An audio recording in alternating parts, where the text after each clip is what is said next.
Shalom, puji Tuhan kita bisa bertemu lagi melalui program Google Classroom ini. Ibu harap kalian tetap sehat dan jangan lupa harus tetap hidup dengan pola bersih, sering-sering mencuci tangan, makanan yang bergizi, tetapi juga istirahat atau tidur yang cukup. Dan yang paling penting ialah kita terus berdoa dan mengandalkan Tuhan dalam kehidupan kita. Mari kita berdoa sebelum kita masuk dalam mata kuliah Komunikasi Kristen. Bapa di surga, terpujilah Engkau, Allah kami yang hidup yang berkuasa, yang menghidupkan kami. Terima kasih Bapa. Kami bersyukur bahwa ada kesempatan kami boleh bersama-sama belajar dalam mata kuliah Komunikasi Kristen. Tuhan tolong hamba-Mu, bahkan semua mahasiswa yang mendengarkannya, dan semua kami yang belajar. Terima kasih Bapa di surga, pimpin dari pertama sampai selesai. Inilah doa kami, dalam nama Tuhan Yesus Kristus, kami berdoa kepadamu. Amin. Ya, baik. Pada kesempatan ini kita akan bersama-sama belajar mengenai komunikasi dalam kitab Injil. Itu sesuai dengan RPS kita untuk pertemuan ini. Dan yang lalu kita sudah belajar mengenai pola komunikasi Allah dalam Alkitab. Ya.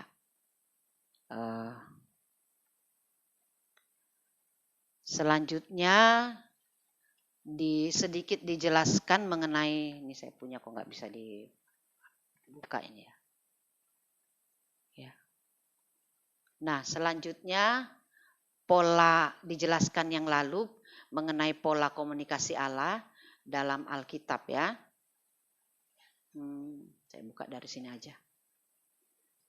Dasar daripada komunikasi Kristen, saya sedikit mengulanginya supaya kita mengingat. Karena ini penting, berawal dari Allah sendiri, karena komunikasi pertama-tama dilakukan oleh Allah. Komunikasi adalah natur Allah ketika Ia menciptakan manusia menurut gambar dan rupa Allah sendiri. Itu dalam Kejadian 1 ayat yang ke-26.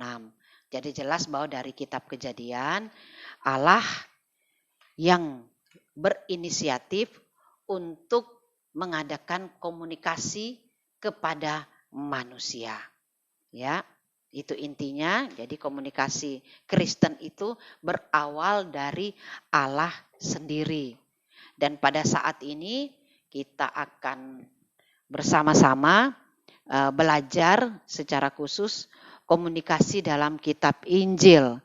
Nanti pertemuan selanjutnya sesuai dengan RPS komunikasi dalam Kisah Para Rasul ya, seperti itu. Baik. Komunikasi dalam kitab Injil.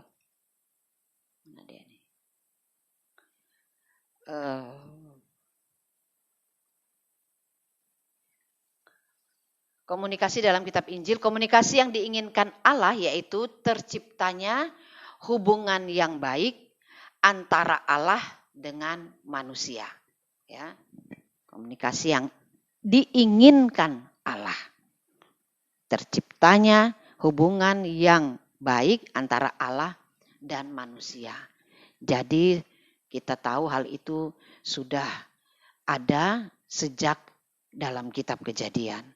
Ketika manusia jatuh dalam dosa, Allah justru bertanya, di manakah engkau?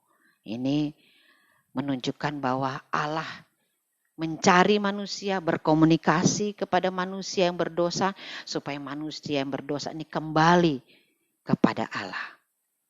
Setelah komunikasi yang pertama rusak, Allah berinisiatif untuk berhubungan dengan manusia. Dan hal itu mencapai puncaknya, ya. Hal itu mencapai puncaknya, ketika Ia mengutus Yesus Kristus, ya. Ketika Ia mengutus Yesus Kristus ke dalam dunia dan mati bagi manusia. Yesus adalah inkarnasi Allah yang menjadi pusat dari komunikasi. Kita tahu bahwa Allah mengutus anaknya yang tunggal Tuhan Yesus Kristus supaya manusia boleh mengalami keselamatan di dalam dan melalui Tuhan Yesus Kristus. Angel mengatakan Yesus adalah pemilik atau tuan dari komunikasi. Dan Yesus memberikan model untuk kita ikuti. Hal itu terdapat di mana? Ada terdapat di dalam kitab Injil ya. Dari Matius, Markus, Lukas, Yohanes ya. Kita bisa baca di sana bagaimana model Yesus ya dalam pelayanannya dan dalam hubungannya dengan komunikasi. Yesus mengetahui keadaan pendengarnya ya. Kemudian dalam kitab Injil juga komunikasi Yesus itu dimulai dengan memperhatikan kebutuhan dari pendengarnya. Memperhatikan tetapi juga menjawab kebutuhan dari pendengarnya. Dan dalam kitab Injil juga kita akan melihat Yesus yang menyesuaikan atau menyelesaikannya dengan berbagai strategi dan tentunya bergantung kepada Roh Kudus.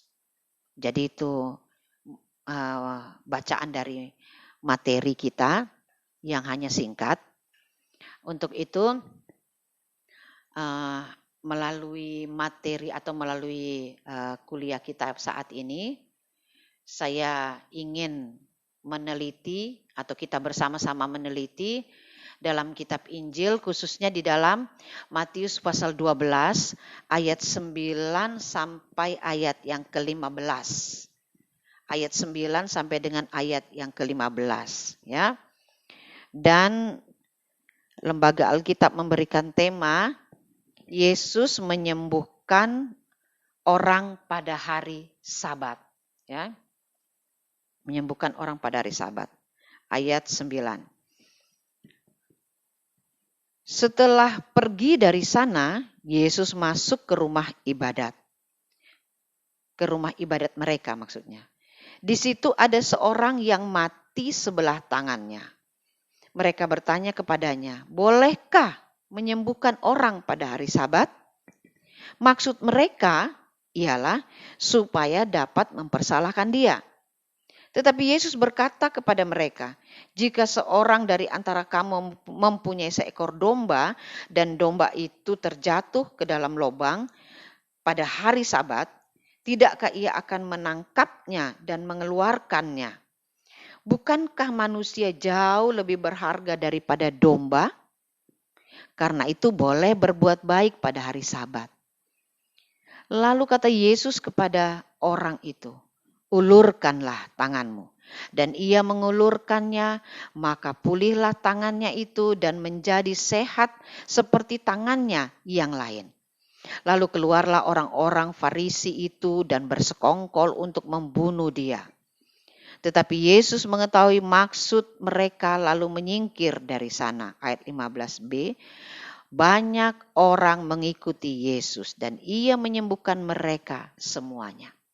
Demikian pembacaan kita yang akan kita pelajari bersama-sama. Nah, melalui pembacaan ini jelas dikatakan bahwa lokasi atau tempat Yesus berkomunikasi ialah di rumah ibadat, ya, di rumah ibadat. Dan kalau di rumah ibadat itu berarti komunikannya terdiri dari berbagai latar belakang. Baik latar belakang pendidikan, pasti pendidikan yang artinya orang-orang yang mempunyai pendidikan yang biasa, mungkin pasti yang terpelajar, ya. Kemudian orang yang mempunyai latar belakang ekonomi yang berbeda, mungkin ada yang kaya, ada yang sederhana, ya. Tetapi juga di dalamnya tentu kita melihat bahwa ada orang-orang Farisi secara khusus hadir pada saat itu sebagai komunikan yang bersama dengan Yesus. orang Farisi dan orang Yahudi. Perlu kalian ketahui bahwa ayat-ayat ini bisa kita lihat juga dalam Markus pasal 3 ayat 1 sampai 6 dan juga Lukas pasal 6 ayat 6 sampai 11. Jadi bisa dilihat di sana. Nah, komunikasi Yesus jelas di sini dimulai dari sebuah pertanyaan. Pertanyaan itu di dalam ayat yang ke-10. Bolehkah menyembuhkan orang pada hari Sabat? Itu pertanyaan orang Farisi. Nah, melalui pertanyaan ini, Yesus memulai dengan pengajarannya, ya. Dan kita lihat bahwa pengajarannya terjadi secara persuasif, ya. Tetapi tidak kompromi, ya, tidak kompromi. Dia masuk perlahan-lahan dan langkah atau strategi yang Yesus lakukan di sini ialah dia menjawab pertanyaan itu dengan memakai contoh seekor domba. Seekor domba. Nah, mengapa seekor domba? Itu berarti bahwa domba ini binatang yang dikenal oleh masyarakat pada saat itu. Binatang yang diketahui oleh masyarakat pada saat itu. Nah,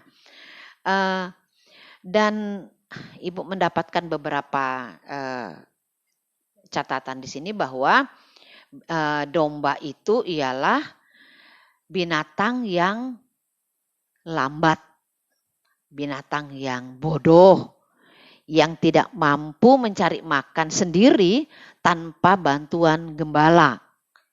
Jadi domba itu pasti sering salah jalan, ya. Makanya ada juga Tuhan memberikan contoh domba yang hilang, ya. Rupanya seperti itu karena domba ini keadaannya seperti itu yang sudah saya sampaikan. Jadi karena lambat, mungkin saja dia sering terantuk batu, bahkan dia bisa jatuh dan sakit, ya. Nah, dan di sini Yesus katakan dalam ayat 11, domba itu terjatuh ke dalam lubang pada hari Sabat. Jadi kita melihat pertanyaan itu dijawab dengan konteks mereka sehingga mereka mengerti, mereka memahami tentang domba itu, bukan binatang yang lain, ya.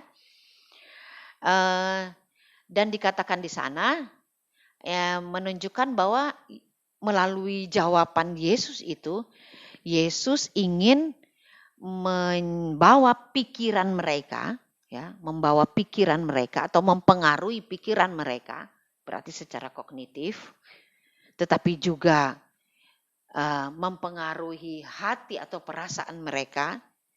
Dikatakan di sana seandainya ia terjatuh dalam lubang, ya, dalam lubang, dan itu dikatakan dombamu, ya, dombamu sendiri. Dan berikut juga Yesus membawa mereka untuk memikirkan bagaimana tindakan mereka. Jadi ada 3 hal, baik secara kognitif, afektif maupun psikomotoris, ya. Nah, melalui contoh ini 3 hal ini yang Yesus bawa mereka untuk berpikir, ya. Kemudian dalam ayat yang ke-12 juga, bukankah manusia jauh lebih berharga daripada domba? Nah, ini dia. Jadi Yesus membandingkan bahwa manusia lebih berharga daripada binatang yang dalam hal ini domba. Artinya ialah domba yang jatuh itu saja, domba yang seekor binatang ini yang jatuh itu, ketika jatuh mau hari apapun dan dikatakan apabila itu jatuh hari Sabat, pasti gembala akan menyelamatkan dia, ya. Pasti gembala akan menolong dia, ya, seperti itu. Nah, apalagi manusia. Sehingga Yesus katakan, karena itu boleh berbuat baik pada hari Sabat. Nah, jadi kita melihat di sini bahwa Yesus mengajar mereka, ya, dalam bagian lain dikatakan Yesus mengajar mereka, memberikan pencerahan kepada mereka, berkomunikasi dengan baik dengan mereka, tahu konteks mereka pada saat itu, ya. Jadi Yesus tidak arogan dalam menjelaskan, dalam mengajar, dalam berkomunikasi dengan mereka. Nah, jadi pertanyaan pertama yang Yesus hadapi sudah terjawab. Ya, sudah terjawab melalui pengajaran Yesus. Tetapi juga hal yang kedua yang dihadapi oleh Yesus ialah adanya orang sakit ini. Ya, adanya orang sakit ini. Dan Yesus pun menyelesaikan permasalahan itu. Ayat 13. Lalu kata Yesus kepada orang itu, ulurkanlah tanganmu, dan ia mengulurkannya. Maka pulihlah tangannya itu dan menjadi sehat seperti tangannya yang lain. Jadi dalam perikop ini kita melihat bahwa Yesus menghadapi dua hal. Yang pertama tadi orang Farisi dengan pertanyaannya dan Yesus sudah selesaikan. Dan yang kedua ini orang sakit, tetapi Yesus juga sudah menyatakan kuasanya. Bapa menolong dia, memampukan dia, walaupun kita tahu Yesus adalah Allah sejati dalam kehidupannya, dalam dirinya. Kuasa Allah juga dinyatakan dan kita melihat bahwa Yesus melakukan kehendak Allah, ya. Kehendak Allah untuk mengasihi, untuk menyelamatkan, untuk menolong, untuk berbuat baik kepada siapapun, ya. Ini luar biasanya yang kita lihat. Dan apakah ada efek atau akibat dari komunikasi atau pelayanan yang Yesus lakukan dalam perikop ini? Ya, tentunya. Nah, yang pertama yang kita lihat, ya. Yang pertama jelas bahwa orang ini sembuh, ya, itu luar biasa. Kemudian ada banyak orang mengikuti Yesus melalui pelayanan Yesus secara khusus setelah melihat kuasa dan mujizat ini. Tetapi yang kedua, efek atau akibat yang kedua yang dialami oleh Yesus. Yang pertama, efeknya yaitu dikatakan dalam ayat yang ke-14.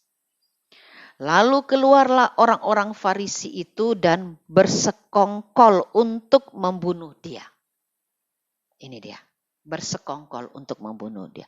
Kita tahu bahwa di dalam ayat yang ke-11 tadi, ayat yang ke-10 tadi, mereka bertanya itu dengan tujuannya untuk mempersalahkan Yesus. Jadi bertanya bukan untuk ingin tahu, bertanya bukan ingin percaya Yesus, enggak. Tetapi mereka bertanya dengan tujuan, dengan motivasi yang tidak baik, ya, supaya mereka dapat mempersalahkan dia. Bahkan yang berikut dikatakan mereka bersekongkol untuk membunuh dia. Ini dia. Yesus dalam menghadapi pelayanan sudah menyampaikan kebenaran sekalipun mereka tidak mau mengerti. Apalagi percaya. Mereka tidak mau mengerti, mereka juga tidak mengerti, ya, seperti itu. Jadi kita melihat di sini bahwa Yesus menghadapi orang-orang yang seperti atau seakan mempersulit dia. Tetapi luar biasa. Dia adalah Allah sejati, dia adalah manusia sejati. Allah sejati, dia tahu motivasi orang Farisi ini. Tetapi dia tetap menjawab dengan benar karena kebenaran. Itu, ya. Jadi kita lihat dua hal yang ada melalui perikop ini, dua hal dalam arti akibat dari komunikasi Tuhan Yesus ini. Artinya bahwa Yesus dalam kesempatan ini juga tidak ingin melewatkan waktu untuk memberikan pengajaran-pengajaran yang benar, yang sesuai dengan kehendak Allah. Nah, mungkin hal ini juga pernah kalian alami ya, dalam berkomunikasi dengan orang lain, apapun bentuknya saya tidak tahu. Ada mungkin yang tidak menerima, tetapi ada mungkin yang merespon secara benar ya, walaupun sudah kebenaran, artinya kebenaran-kebenaran firman yang kita sampaikan. Tetap akan ada respon-respon yang bisa saja negatif yang kita terima. Tetapi kita tidak perlu khawatir dan jangan cemas, karena Yesus pun menghadapi hal yang demikian. Kita terus berdoa supaya Tuhan memberkati setiap pelayanan kita, setiap komunikasi kita. Ya. Nah, melalui apa yang sudah kita pelajari lewat perikop ini, saya mendapatkan bahwa ketika Yesus masuk atau melayani dalam satu tempat, maka Yesus mengerti situasi atau konteksnya. Namun tidak terbawa arus dan tidak kompromi dengan pola pemikiran atau tindakan komunikan yang salah. Ya, Yesus berkomunikasi dengan mereka, ada di tengah-tengah mereka, tetapi Yesus tidak kompromi dengan mereka, dengan pola pemikiran mereka, dengan tindakan mereka yang salah, tetapi justru kehadiran Yesus merubah apa yang salah. Nah, ini dia. Yesus dimampukan untuk mempengaruhi mereka, walaupun mereka tidak mau berubah, tidak masalah. Yang penting kebenaran disampaikan, kebenaran firman Tuhan disampaikan. Yang kedua, kesimpulan yang kedua lewat apa yang kita pelajari melalui perikop ini, ketika Yesus berkomunikasi dengan mereka, maka kebenaran harus tetap ditegakkan, walaupun harus menghadapi risiko. Ya, kita sudah tahu risiko apa yang Tuhan Yesus hadapi. Baik itu risiko-risiko yang mungkin membuat kita tidak senang, ya, tidak masalah, ya. Jadi walaupun harus menghadapi risiko, yaitu tidak disenangi, tidak dianggap benar pendapat-pendapat Yesus, tidak masalah. Tapi prinsipnya ialah kebenaran yang disampaikan, ya. Dan hal yang paling penting bahwa ketika Yesus hadir, berada di dalam satu tempat, maka Yesus menjalankan misi Bapa, yaitu memberitakan kebenaran firman, supaya banyak orang diselamatkan dan masuk dalam kerajaan sorga. Ini misi Allah. Dan kita melihat bahwa lewat pelayanan Yesus ini, Yesus menyatakan kuasa Allah, menyatakan kasih-Nya, menyatakan kemurahan-Nya, dan itulah keberadaan Allah. Allah tidak ingin manusia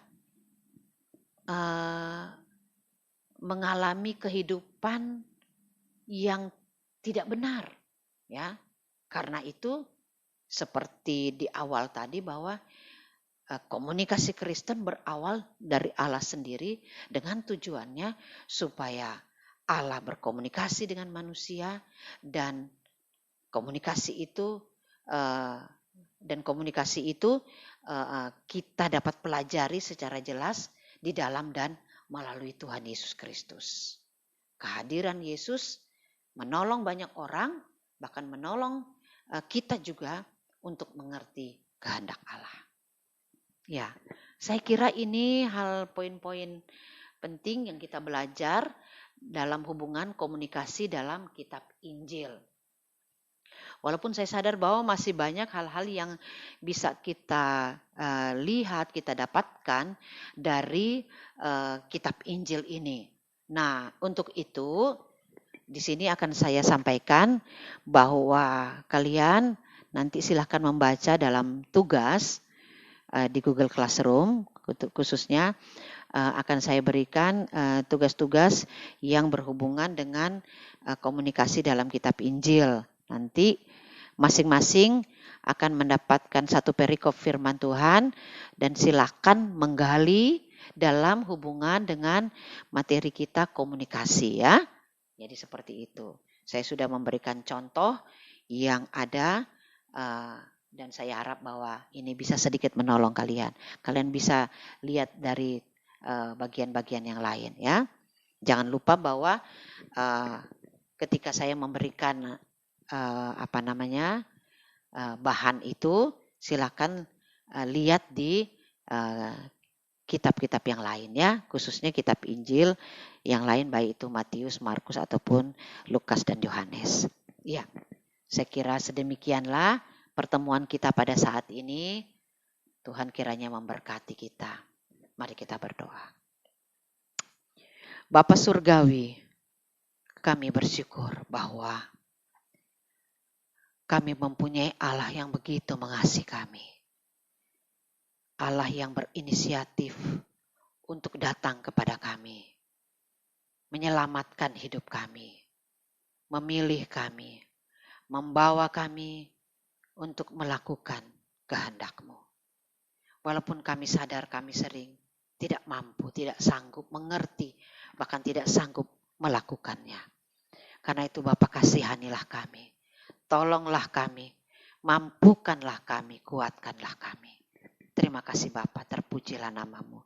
Inilah doa kami dalam nama Tuhan kami Yesus Kristus kami berdoa. Amin. Tuhan memberkati kita. Shalom.